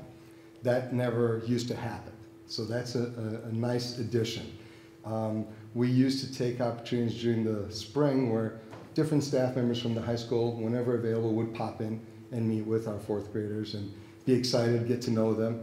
The transition plans, the placements, those don't change. We're still sharing as much information about the outgoing population so that they can make the placements for next September in the usual fashion. But one wrinkle that was added, which was a nice touch, was when Mr. Daniels came to meet with our fourth grades, both in Chatham and Harwich, there was a PowerPoint presentation that really highlighted in a visual fashion what the middle school experience was going to be like from day one, when they have that unity day where they all get together and they talked about, you know, colors and teams being created and a real celebration of the beginning of a new part of their educational career in their lives. And I'm sitting next to a fourth grade student and go, oh, we have spirit days at our school too. I said, that's right. And you're just going to start the year off with that. And this is the school's guidance department. This is their assistant principal. If you're having trouble brainstorming issues, this is who you go to. Oh, that's like coming to you, or that's like going to Miss Barnett. Exactly. Same thing. Oh, that's awesome. And then the slide that really, I think, opened the kids' eyes up were this list of all of the opportunities after school tied to the late bus that the children could participate in. The biggest caveat was you may have to choose not to do everything because there's just too much to do. Oh, the student next to me goes, oh, I can't wait to go. Excellent, very good. Fifth graders came back and gave testimonials. We were nervous, we were scared, but it's awesome. Once you get there, we didn't know where we were going, but the teachers helped us find their way through, and now we know the school's our school and is a second home. Again, another nice aspect that we didn't have before, that I would reassure them, and I'm sure Galen and Adam would have done the same thing, but at the same time to have it from the kids' perspective, just like our school, when we have the fourth graders lead the tours in the summer to welcome the new students, they're hearing it from their own peers, and that was exciting. There is an aspect that's going to be new, and the reason the parents haven't heard about it is because we're still finalizing the details, and that is something that we did last year to transition and bring the kids together. It was around a field day event. And it's not so much the traditional field day where there's a lot of competition between teams, more activities that are designed to have a fun aspect to them, neutralize the playing field, so to speak. So instead of a race about who's the fastest, strongest, and or whatever, it might be a couple teams that are mixed together, Chatham and Harwich, competing on a memory game within 10 feet of each other and reaching down, fanning the cone. Just fun games. And they celebrate their success together. They celebrate their frustration that they didn't get it or whatever. But it's all fun and games. And I just can announce to you for the first, as basically hot off the press, I had a meeting with the fire department yesterday, and they committed to providing a hot dog, hamburger, luncheon, cookout for the incoming fifth grade class. So now what we're doing is coordinating with the bus company to bring the kids to the middle school site as opposed to using the Chatham field, which was a beautiful field, but again, it was one step away from where they're going. And coordinating with the staff, the PE staff was at a task force meeting today, finalizing some details, brainstorming ideas, how to use the facilities, rain or shine. and we're shooting for the June 22nd date, which is very close to the end. So again, the celebration of their time has come to move on, and now they can start looking forward. With our younger population, same thing. It looks different, but the elements are going to be the same. We had screening today for our incoming kindergartners. We tried to coordinate it with Chatham so it'd be on the same Wednesdays, next Wednesday and the Wednesday after. We forgot that the book fair was going to be in the activity room. So little things like that have to be tweaked for next year. But all the information that I would have shared with the parents on a day where we closed kindergarten and asked the current kindergarten families to basically take care of their children while we welcome the new group, that information was shared in the handouts, just wasn't highlighted.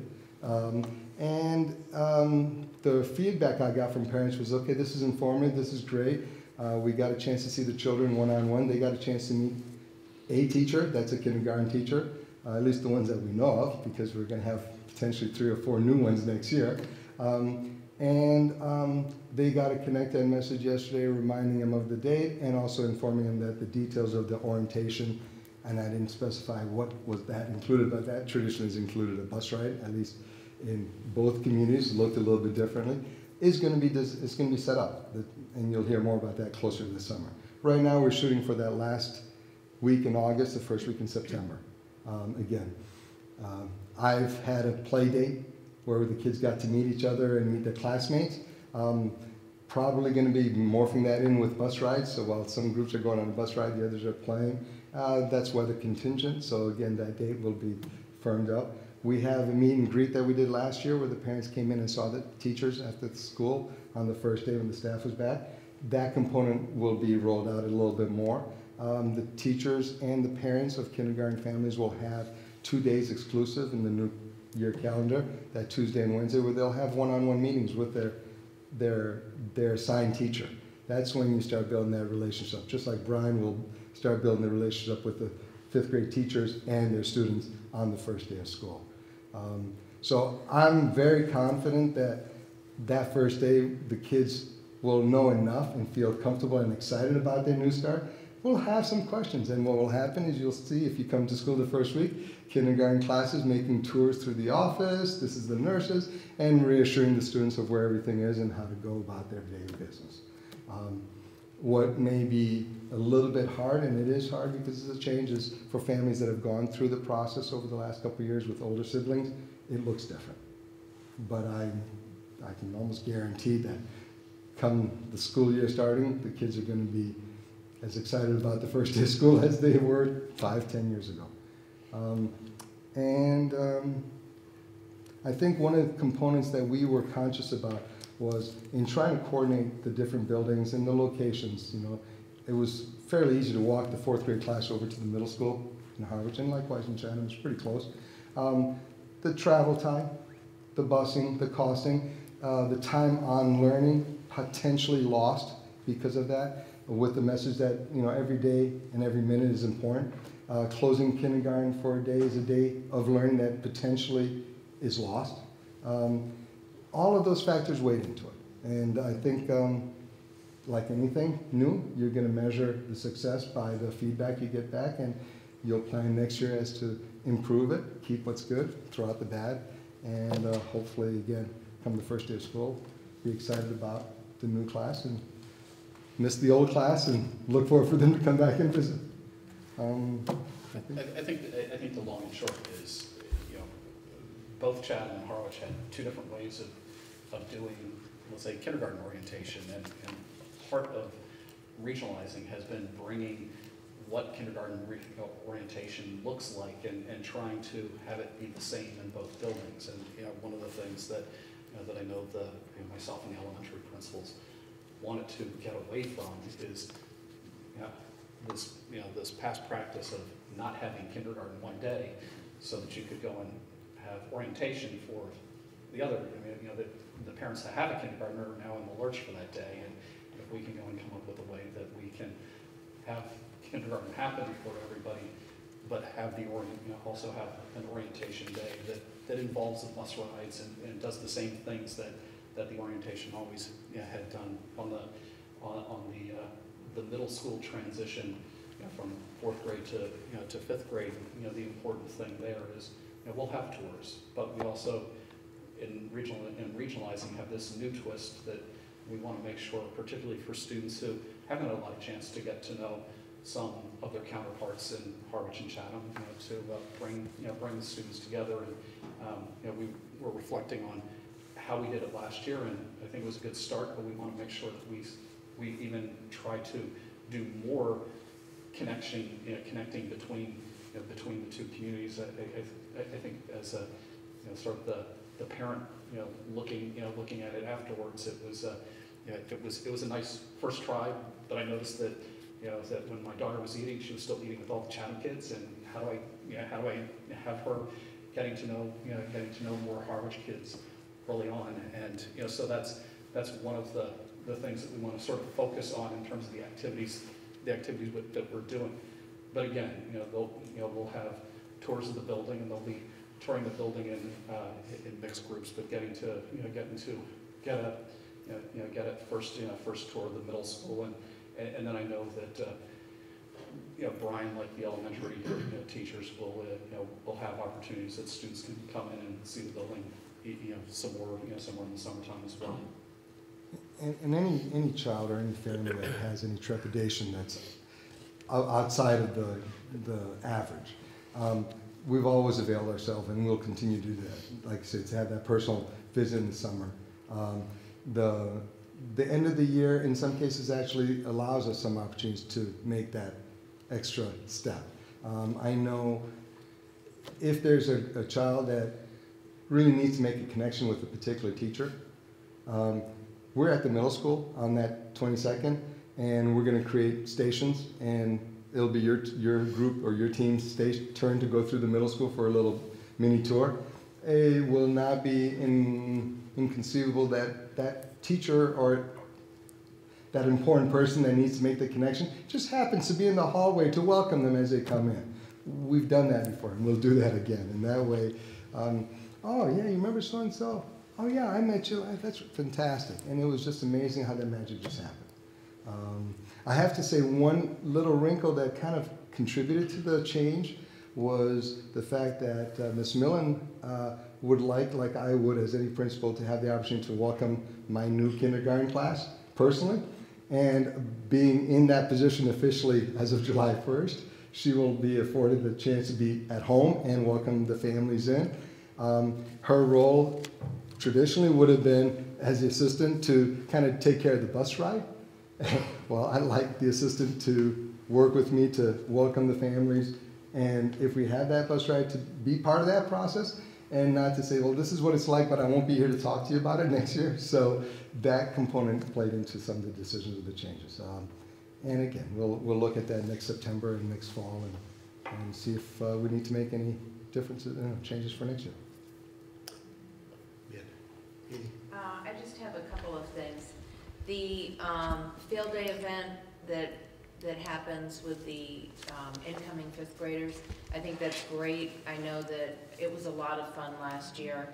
I would just ask that there be some careful thought and organization around integrating the students, because I know last year they were traveling from station to station with their school, their same class, and it was just it was fun, but it was a missed opportunity. Right. It's already in the works. Great. The only other thing I would say is that I completely understand why the school district would want to step away from the idea of that kindergarten step-up being a full day. In Chatham, it didn't seem like it took that much of the day.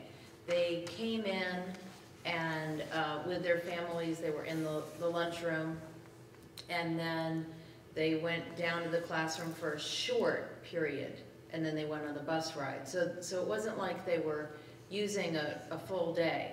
And having had 3 go through that process, I will say that the great thing about it being in late spring is that I could see who else was in the class, and we could have play dates over the summer, and that really helped with it. Even if you don't know who the teacher is gonna be in that room, because I know there's all sorts of staffing changes at both schools, it was so helpful knowing what other children were in the class, and that kind of helped with some of the anxiety. So I would ask you to consider that. I think that's important. That's a good point. Actually, the way we had tried to create kind of that transition was some families were very excited in February and wanted to know everything. Right. Others, it was like eons away, and I'm not even thinking about it. And actually, that kind of confused the kids when they were at school. And like, I'm starting school tomorrow? No, not till September. That's September, when's that? So you have to balance that out. One of the practical challenges is the fact that we're looking in Harwich at about 100, roughly, children and parents coming into the building. Mm-hmm. If it was a smaller group, 2 or 3 classes, 40 kids, I could see doing it in 45 minutes and doing a mini little welcome, and it still being personal. So my effort over the years has been to really make that 100 group feel small. So it was 20 at a time. Well, that took 4 or 5 hours to have 20 come in. They had their personal ride with the parents, and it really kind of gave the semblance of this is a class experience. Even though there's 6 classes, you're going to feel like you're in part of a small community within a larger school. That logistics is not going to change, and that's something that we are struggling with on a day-to-day basis. How do you make that community, the largest elementary school in Cape Cod, feel like a small school? It's a numbers game.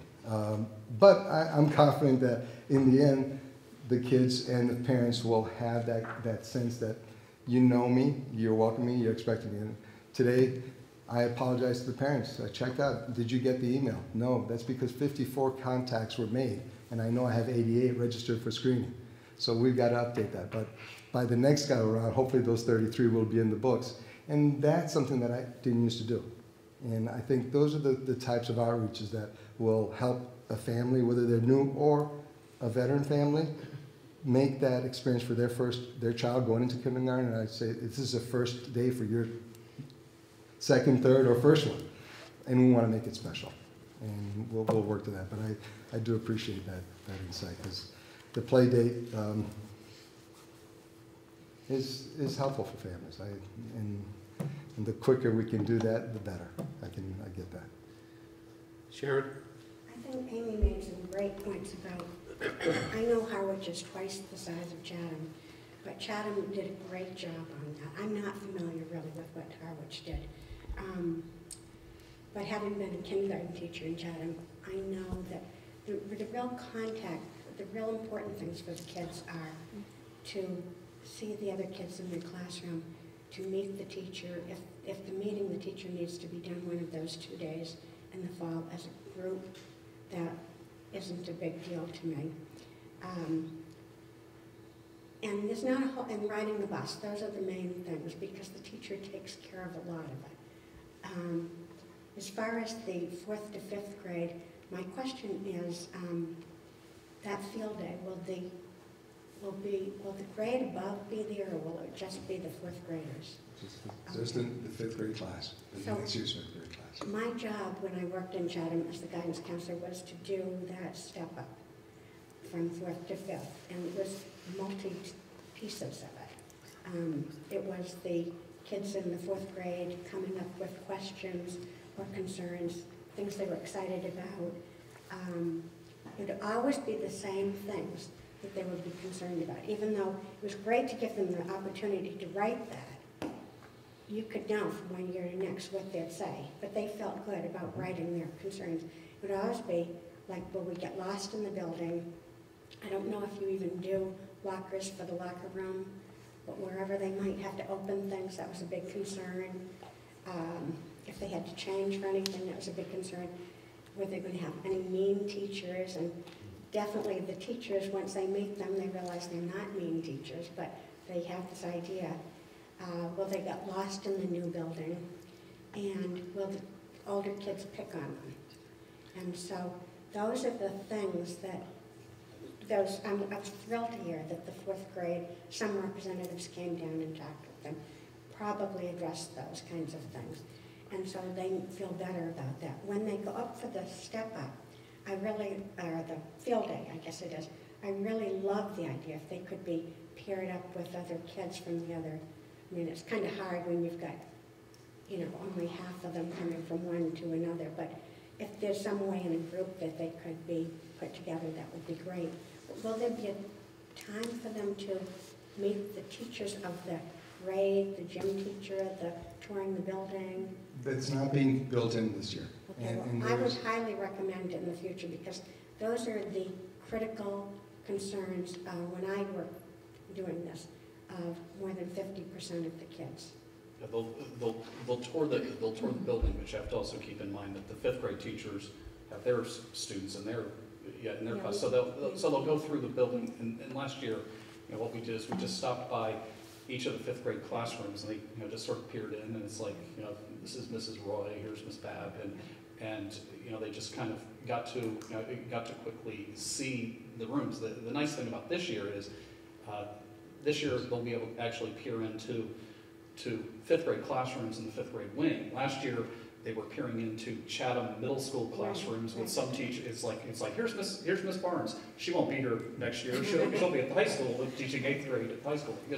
So they're going to be able to actually walk through the middle school as it is, and they will get to go and walk through the gym and see Mr. Webster, and so they're going to see the teachers, but we also, the middle school is going to be going on.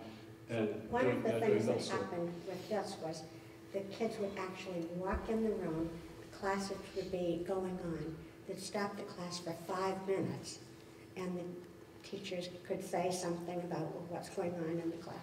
It was really nothing, just, well, what are we doing now? The kids could say something, and they'd leave, so they'd get a sense of it. And it didn't necessarily mean that they had that teacher or anything. And they'd watch a gym class, which they loved, because Kathy Andrews would be having them climb something and ring a bell, and the kids were all excited about it. But it's just fun. It's just a fun thing for the kids. I happen to be at Chatham Elementary School.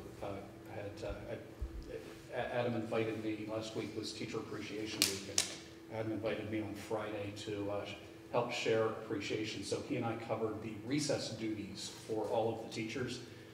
I have new appreciation for elementary school teachers, and after doing recess duty for the afternoon. But Brian was there with Sean Fleming, his guidance staff, and also a cohort of Chatham Elementary School, now 5th graders at Monomoy Regional, and it was nice, so the kids, it was nice. They had them all kind of in one room, and it was a nice intimate setting. And this is what I used to do with middle schoolers coming to the high school. It was they had a panel discussion. They got to ask the questions that you were saying. They used to write down. They had a chance to go and ask Kate Kennard. And it's like, so what do you think about sports and and the middle school and this and that. And it was just nice to see that. If they're having lunch, that is the hot dog thing, that might be an easy time to pair them up just where they sit. Are they going to have tables, or they have no tables? We're trying not to impact the middle school day as much as possible. The plan is to team up, to very deliberately team up the students into, let's say, 10 mixed teams to begin with. So, and I think Amy brought up a good point. Last year my daughter and Nancy's daughter went around with the Chatham kids from station to station, and to shift that so that it's green team and green teams Chatham and Harwich to begin with, and that they're moving through the day together and doing a tour of the building together. So we've been talking about sort of sets of groupings that we put together in advance that are mixed to begin with. I think that some of this detail really matters that you're saying, because I think that the parents that are concerned, I don't know if it's few or a lot, But if they hear that kind of thing, you know, we're doing the blue and whatever, I think it's going to alleviate a lot of concern, because sometimes it's us as parents that have more concerns than the kids, and sometimes it's the kids who may have different concerns. But and a lot of these are getting worked out. I'll just briefly sort of indicate what's happening at the eighth, sort of the seventh graders who are coming to the high school. That they will be coming up here. It's now we have, unlike last year, we actually have a high school that our future eighth graders can come into and see. So there's a day after graduation in June that the seventh graders will be coming up here and spending a portion of the day getting to see the building and a lot of those same things that had happened, where there's a panel discussion that they'll have that little piece. So they've already had a bit of it, because the high school administration and guidance staff already has gone down to the middle school to go through the scheduling process. So our future eighth graders have already signed up for classes, and now this is the process of bringing them up to the high school for a tour and allowing them to kind of get to feel this building for the first time too. And so it's but that group, unlike the current fourth graders, the future fifth graders, they've already been brought together as Chatham and Harwich at the middle school. So it's so there's a little different process. But Bill has a number of other ideas where he wants to bring parents together. So the high school is also moving forward and coming up with their plan. And as these get sort of more formalized, he wants to come and do a little quick presentation to you all at the next meeting.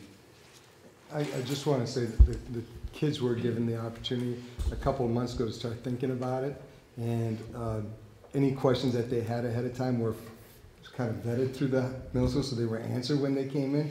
They were given the option, and if it's any indication, I haven't heard a word since last Friday about any questions. There'll still be some, and we'll get them answered.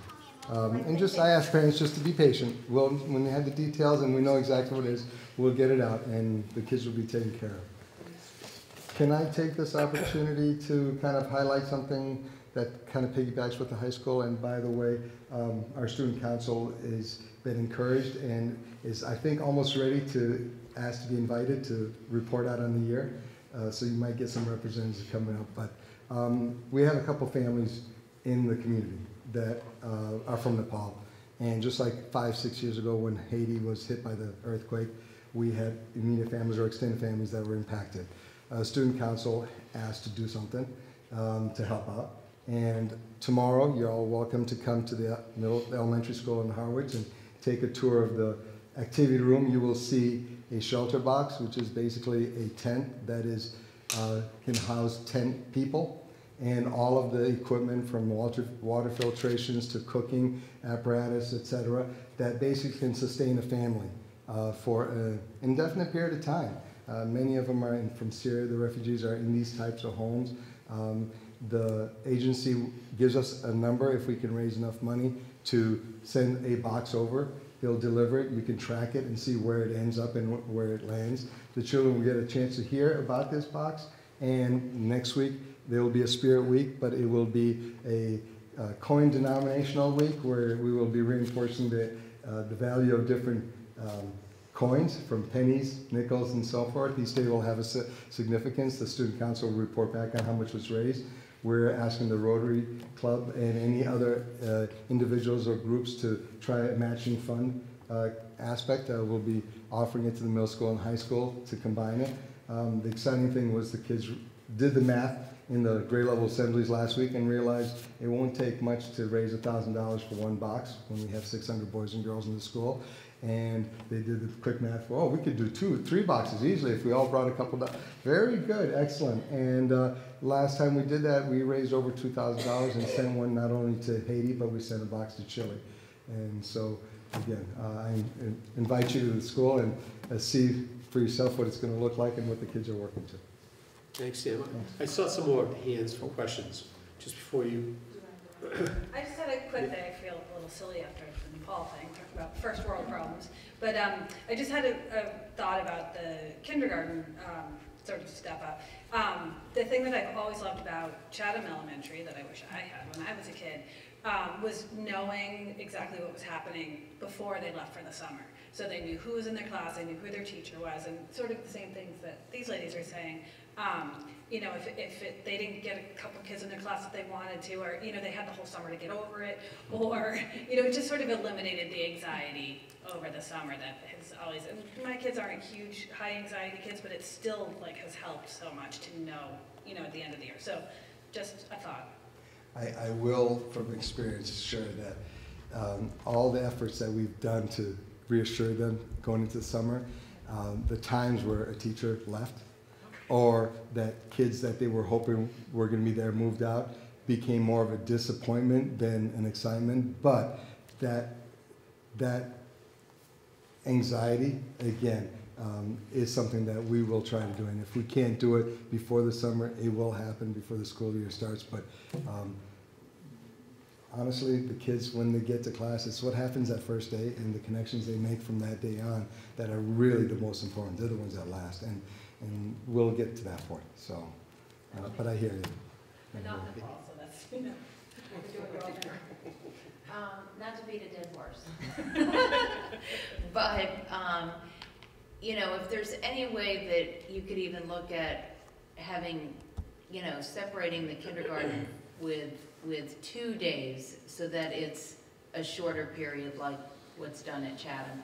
But the other question I have is, I understand the importance of having district-wide policy and procedure, but if there's a best practice at Chatham, like I believe this is, and it doesn't fit for Harwich, why are we letting go of it in Chatham? I mean, I understand wanting to have some continuity between the two places, but I wonder if you could speak to that. At the moment, until it gets resolved as to what the day's going to look like, I know that Sam and Robin and Adam are working at a day, coming up with something that they feel represents best practice. And they're still in the process of fine-tuning what that's going to look like. But does it all have to be the same? Like, does Chatham necessarily have to do everything? I don't think it all needs to be the same, but I think it's I think it's important that that we're not saying, okay, in Harwich it's a 2-day thing, but it's a 1-day thing. In Chatham, that the Harwich kids are getting 1 day less kindergarten or something like that. I think it's trying to make sure that we're doing similar things so that we're having the same time on learning in both buildings. And some things might need to get adapted a little differently given the size of Harwich. If I could just say too, I think that one of the big concerns for a lot of families in both towns is keeping the culture of the elementary schools, and there are certain things that I think are really important to the families, just to sort of keep that in mind. I think over I definitely understand the idea of continuity and wanting to do that, but I think that there are some things that may not be worth the backlash. So this is my thought. And will there be and I'm sorry if you already said this, will there be, like there was this past year, a time for families to come in and more at their leisure toward the middle school building before school starts? Yeah, during the summer. Yeah, and okay. I think Brian, when he was meeting with the parents, the middle school parent night had said that that even if parents had a child that was still anxious after all the other things that were going on, that they could call up and get private tour of the building, and that's something that we could do all summer long. I would just say, as a counselor, and having been an elementary school counselor, that time on learning goes out the window if kids are not, if they have anxiety. So the little bit of time that it can take for something could create a lot more open ability to enjoy the rest of the time and learn. Thanks, Sam. Got a lot of input. Any further suggestions? And those folks will be assigned to the OPEB Trust Committee. So that quieted everyone down. Just by my last couple things. In your packets, there is a red invitation for Senior Arts Night, which is May 14th from 6 to 7 p.m. at the W.H. Lutz Gallery on Main Street in Harwichport. There is also the high school annual spring concert, May 28th at 7 p.m. and there's a little invitation going around for that. And then Jim was pointing out to me before the meeting that you know, some of the new things that are starting to sort of come online you know, with this new building is you can go online and there's some posting to YouTube with this, but as we you know, get the website updated, we'll have links to this, but you can find episodes of Shark TV that you know, that plays now on the video screens that are through the high school. So we don't need to have the entire broadcast of Shark TV, but you can at least Shark TV. I'm here with this week's get joke. the feel for it. The joke is, what type of sharks are found at construction sites? Hammerheads. Good morning, everyone. We're here from Shark TV, and I'm Miranda Treble. Some news this week, a lot of stuff coming up. MRHS Fishing Club is hosting a free fishing tournament, May 17th from 9 to 2 at Flax Pond in Nickerson State Park in Brewster. The Loveless Scholarship Charity Golf Tournament on Saturday, May 30th at the Harwichport Golf Course at 1 p.m. The 9th grade will be attending the Need Collaborative in Truro, May 11th to the 14th. On Wednesday, May 13th, the Spring Pep Rally will be held in the gym from 1:15 to 2:30.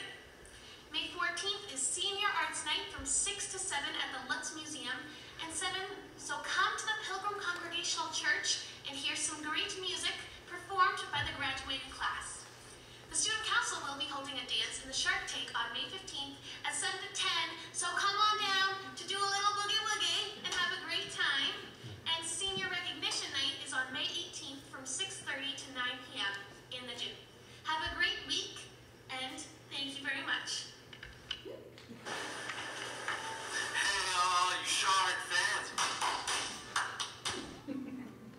Baseball this year is doing very well. They're 5-4, coming back strong. Softball is an amazing 8-4 this year.